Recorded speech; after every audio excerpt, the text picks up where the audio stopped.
Hi all, welcome to another rambling video review of a deck. This is the Egyptian Tarot. Now this specific version, this is the Total Tarot version of it. It came as part of a subscription. So it is an official Lo Scarabeo deck, but it was printed specifically to go with this subscription. So there's a couple of things that are a little bit different than if you buy it in the store. So I'll go through those as we go. I'm just going to zoom in a little bit. Sorry, it's hard to get the screen right. There we go. So this is you can see some of the artwork here on the box. The side of it has the Total Tarot thing, and there's more of the artwork. It's just a very simple tuck box because it's not the official box. If you bought a proper Lo Scarabeo one, it would be in a different style of box. It also doesn't have a guidebook, so I cannot talk about the guidebook at all. This is literally just about the cards and the artwork. Hopefully that is some help to you as you're going. I also have all this in a written review, which is much less rambly. If you want to check that out later on, I will put the link in the description box.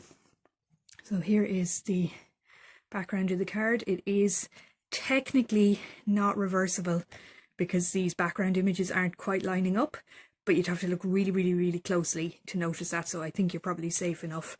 I've just pulled out a few cards that I want to illustrate specific points with. I do have all the rest of the deck, but you know, I only need to talk about a few specific ones. So here we go. What is my first point? Right, majors. So the majors, there's no title on them. They just have their numbers printed on the top and the bottom, as you can see there. Now that did leave me a bit confused on two of these. Initially, I thought this was justice because it's got the scales. Now, when I thought about it a bit more, this card makes total sense for death because this is Anubis and he's weighing a heart against a feather, and that's very Egyptian mythology.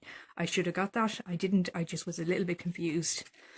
This card, this is the Hanged Man. I still don't understand how it is the Hanged Man. If anybody knows Egyptology better than me and they can explain it, I would love that because I don't understand it. But that's that, and that's your major. What else did I have here? Minors. So minor cards also don't have their titles. They have their number up here and they have their symbol down here. They're pips. There are a few interesting things done with some of the illustrations on some of the cards, like this Two of Pentacles. You can see here he's balancing on top of this pentacle on a bar, and he has this pentacle balancing on his head, which is a really good illustration of the meaning of the card, but mostly they're just pips. They don't really have very much meaning apart from that. Now one of these is a queen and one of them is a king. I had terrible trouble.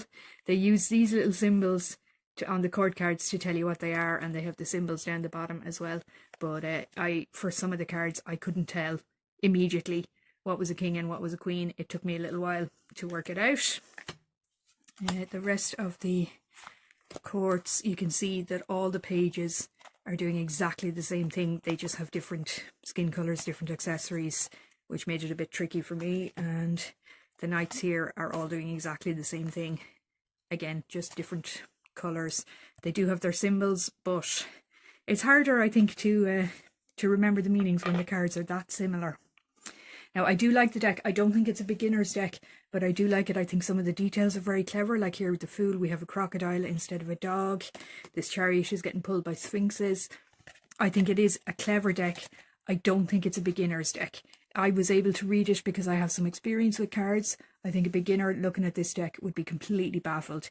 They wouldn't know what was going on. So if you were a beginner looking for your first deck, this is not it. Don't pick this one. You will be confused. You will not want to do tarot anymore.